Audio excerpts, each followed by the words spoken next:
one of the key takeaways from that book, Dopamine Nation, that I've incorporated in my own life is that there are certain activities like cold water that create long-lasting arcs of dopamine. Those can be very useful for putting us into long-lasting motivational states. So these are not big peaks and troughs. These are the pain of the cold water followed by this long, long arc of dopamine. Wonderful. It's kind of an antidepressant, positive motivator, natural stimulus.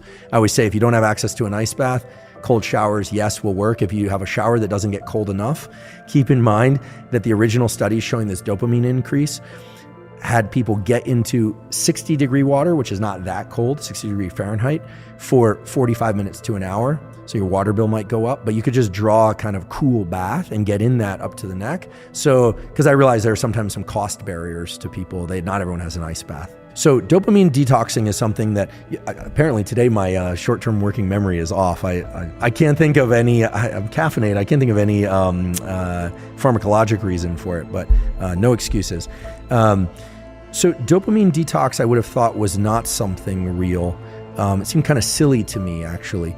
And I'll tell you why it seems silly and why it still seems silly, but why it may have some utility. But then Dr. Anna Lemke told me that it actually can be quite useful to take some time and space away from social media, certainly from any addictive drugs, that's the treatment for addiction, and restore those dopamine levels to baseline. Now, the way that dopamine detoxing was initially described in the Bay Area, where it seemed a lot of tech types were talking about it, was in terms of, I heard something like, oh, people aren't even looking at other people's faces. You know, they're really kind of living this like monkish lifestyle, like no food that they really enjoy, no anything. That to me seems kind of crazy and kind of extreme. I mean, I can understand not ingesting a lot of highly palatable foods, eating some blander foods. I can understand certainly not doing any prescription drugs or taking some time off from caffeine. Caffeine increases dopamine receptors, which makes the dopamine that's available more powerful at evoking the dopamine response.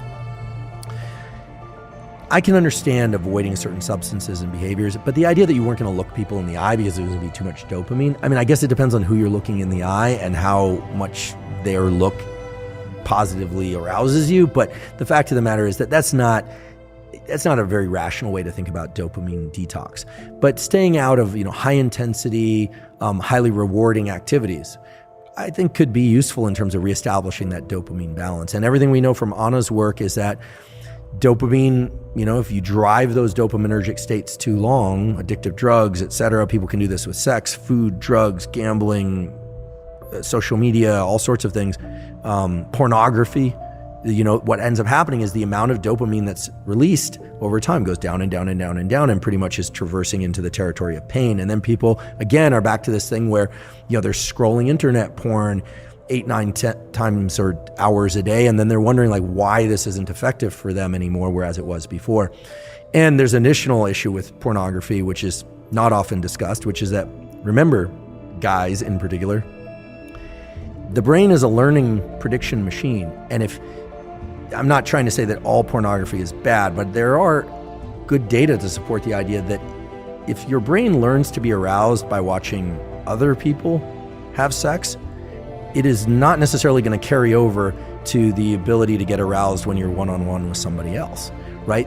Especially young kids who are consuming a lot of pornography, the brain is learning sexual arousal to other people have. Just create challenges in sexual interactions with peer, with a real partner. Any event causes a real physiological response, but that real physiological response is braided in with our expectation and our understanding of what the response ought to be to create the actual response. So it's sort of real plus perceived equals your reality. No, we can't lie to ourselves. We can't tell ourselves that, drinking water is going to sustain us just as food would for 5 days. We're not going to be hungry. But to some extent, if one understands that, well, you can survive a long time on just water, and you don't need to eat, then you might experience less hunger. That's the way the nervous system works. I think the most powerful mindset, at least to me, is one that, again, I learned from Ali Crum. This is a mindset that in her peer-reviewed studies of different populations, it's clear exists universally in people in the SEAL teams, but less so, or is perhaps even absent from the general population, sadly. The idea that stress grows you, that challenge grows you, but isn't the only way that you can grow, I think is a very powerful mindset. Stress grows you. The more challenge, the better you get, etc. The more stress you experience, the more likely you are to succeed, was this group from the SEAL teams. I don't know if they were new recruits or if they'd been in a long time, but that was the group. I would add to that yes, if you adopt the mindset that stress grows you, you're going to be much better off, but also that stress is not the only way to grow in life, right? There's this idea, we have this, and again, there's sort of a gravitational pull of this, like stress grows, forward center of mass, or, always be in friction, limbic friction. How about a more expansive or nuanced version of that might be stress grows you. So if you're under stress, you're back on your heels from something, you think, okay, how can I get flat-footed or even forward center of mass? You tell yourself, stress grows me, stress grows me, stress grows me.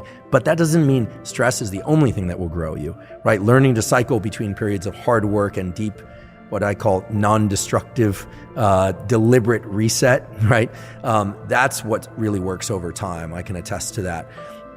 People who just really go out and tie one on in order to recover, you can only get away with that for a few years before your body and mind start to give out, right? So find non-destructive ways to reset, and also adopt the mindset that stress grows you, and adopt the mindset that there are other ways to grow that don't involve stress. And I think you're set up to have a pretty fantastic life. That's my simple view of the way these things work.